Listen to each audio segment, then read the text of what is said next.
नमस्कार दोस्तों, हमारे channel JSSC JPSC study circle में स्वागत है। दोस्तों आज आप लोगों के लिए नागपुरी संबंधित कुछ लेखक, ठीक है, और उनकी जो लिखी गई पुस्तक या जो भी कहानी है उससे संबंधित क्वेश्चन लेकर आ रहा हूँ। दोस्तों हमेशा याद रखिएगा, इस प्रकार का क्वेश्चन आपको 10 से 15 जरूर रहेगा। बुक तो पढ़ना ही है मन के और साथ में इस प्रकार का भी क्वेश्चन आपको पढ़ना है, क्योंकि ये सब ऐतिहासिक चीज़ें हैं। कहने का मतलब है कि जो नागपुरी का शुरुआत हुआ, कौन कौन लेखक आए, कौन कौन अच्छे अच्छे लेखक हैं जो पुस्तक लिखे, उनका क्या नागपुरी में क्या योगदान है, इस प्रकार का भी क्वेश्चन पूछा जाता है। ठीक है, इस प्रकार के क्वेश्चन आपको 25 से 30 जरूर रहेंगे। चलिए दोस्तों वीडियो शुरू करते हैं। तो देखिए पहला क्वेश्चन है, नागपुरी लोक साहित्य के लेखक डॉक्टर भुवनेश्वर अनुज किसके निर्देशन में गहन काम किए, चाहे अध्ययन किए थे। ठीक है, किसके निर्देशन में काम किए थे। ठीक है, तो याद रखिएगा डॉक्टर श्रवण कुमार गोस्वामी के नेतृत्व में वो निर्देशन में काम किए थे। चलिए नेक्स्ट है, डॉक्टर भुवनेश्वर अनुज के द्वारा लोकगीतों पर सबसे पहले किस साप्ताहिक पर छपा। ठीक है, तो देखिए भुवनेश्वर अनुज थे के द्वारा लोकगीतों पर लेख लिखे थे, सबसे पहले किस साप्ताहिक पर छपा। तो देखिए आदिवासी साप्ताहिक।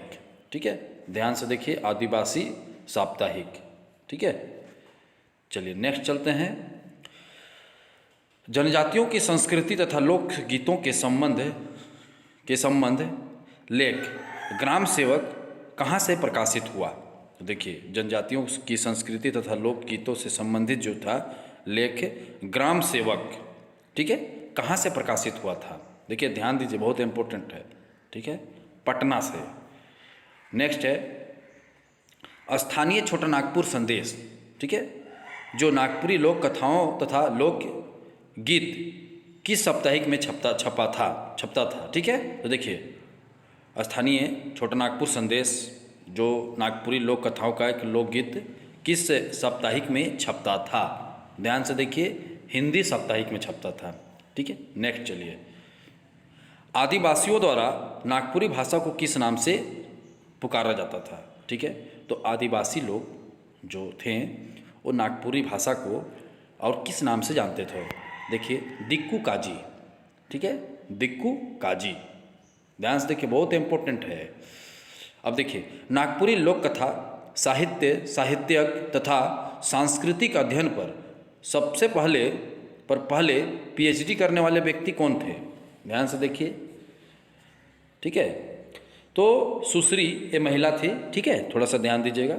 नागपुरी लोक कथा साहित्यक तथा सांस्कृतिक अध्ययन पर पहले पीएचडी करने वाली व्यक्ति, चाहे बोल सकते हैं महिला, जो व्यक्ति चाहे जो भी बोल सकते हैं, कौन थे। ठीक है, सुश्री दुल्लू फ्रांसिस भेंगरा थी। ठीक है, देखिए किस पे की थी, साहित्यक तथा सांस्कृतिक अध्ययन पर। ठीक है, साहित्यक तथा सांस्कृतिक अध्ययन पर। चलिए नेक्स्ट है, नागपुरी लोकगीतों का साहित्यक तथा सांस्कृतिक अध्ययन पर। ठीक है, नागपुरी लोकगीतों का साहित्यक एवं सांस्कृतिक अध्ययन पर, देखिए ध्यान दीजिए लोकगीतों पर। ठीक है, साहित्यक एवं सांस्कृतिक अध्ययन पर पीएचडी करने वाले व्यक्ति कौन थे। तो कलावती ओहदार थी। ठीक है, कलावती ओहदार। नेक्स्ट है, नागपुरी लोक कथा और लोकगीत संग्रह करने वाले पहले विदेशी कौन थे। देख लीजिए, इस प्रकार का क्वेश्चन पूछा जाएगा जो कि बुक में बहुत मुश्किल से मिलता है। ठीक है, तो देखिए नागपुरी लोक कथा और लोकगीत संग्रह करने वाले पहले विदेशी कौन थे। तो देखिए फादर कोनराड बुकआउट थे। ठीक है, फादर कोनराड बुकआउट। ठीक है, नेक्स्ट चलते हैं, सदानी फोकलोर स्टोरीज यह किताब किसके द्वारा लिखा गया। सदानी फोकलोर स्टोरीज, तो देखिए रियो फादर कोनराड बुकआउट ने लिखा था। ध्यान से देखिए सदानी फोकलोर स्टोरीज यह किताब किसके द्वारा लिखा गया था, रेयो फादर कोनराड बुकआउट। अब नेक्स्ट देखिए, सदानी फोकलोर स्टोरीज किताब में कितने लोक कथाओं को शामिल किया गया है। देखिए ध्यान से, सदानी फोकलोर स्टोरीज किताब में कितने लोक कथाओं को शामिल किया गया था। तो ध्यान से देखिए टोटल 11 लोक कथा को शामिल किया गया था। ठीक है, नेक्स्ट, सदानी फोकलोर स्टोरीज किताब का प्रकाशन किसने कराया था। तो देखिए कराया था रेयो फादर हेनरिक फ्लोर और रेयो फादर एल कार्डोन ने। देखिए ध्यान से देखिए, जो सदानी फोकलोर स्टोरीज किताब था उसका प्रकाशन किसने कराया था? तो रेयो फादर हेनरिक फ्लोर और रेयो फादर एल कार्डोन ने। क्लियर है?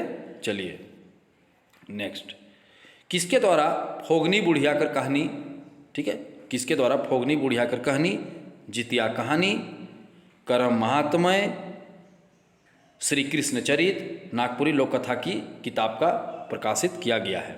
तो देखिए ध्यान से, धनीराम बख्शी के द्वारा, ठीक है, 1947 ईस्वी में। देख लीजिए कौन कौन किताब लिखे थे? फोगनी बुढ़िया कर कहानी, जितिया कहानी, करम महात्मय, श्री कृष्ण चरित, नागपुरी लोक कथा की किताब प्रकाशित किया था धनीराम बख्शी। चलिए नेक्स्ट है, ठेठ सदानी कोर कहानी लोक कथा संग्रह किसके द्वारा प्रकाशित किया गया था? प्रीतम मसीह बरो भैया। देखिए ठेठ सदानी कौर कहानी लोक कथा संग्रह किसके द्वारा प्रकाशित किया गया था? प्रीतम मसीह बारो भैया। ध्यान से देखिए, प्रीतम मसीह बरो भैया। देखिए प्रीतम मसीह बरो भैया, ठीक है। चलिए नेक्स्ट, नागपुरी भाषी क्षेत्र में लोक नाट्य का प्रमाण कहाँ मिला है? देखिए यहाँ पर हजारों साल से 2000 साल से करीब प्रमाण मिला है कि लोक नाट्य का मंचन होता था झारखंड में, ठीक है। तो देखिए छोटानागपुर की पहाड़ियों में, सीता बोंगा की गुफा में, ठीक है। देखिए ध्यान से, नागपुरी भाषी क्षेत्र में लोक नाट्य का प्रमाण कहाँ मिला है? लोक नाट्य, ठीक है।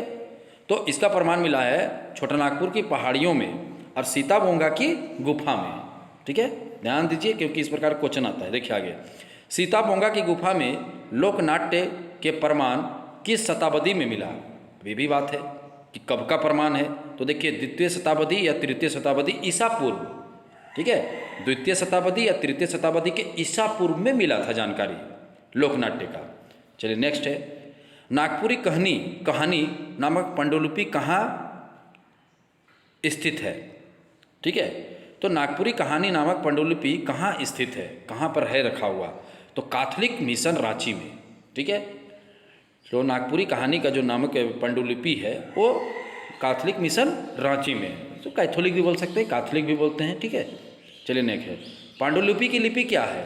तो जो कैथोलिक मिशन में नागपुरी का कहानी मिला उसका लिपि क्या था? रोमन लिपि में लिखा गया था, ठीक है।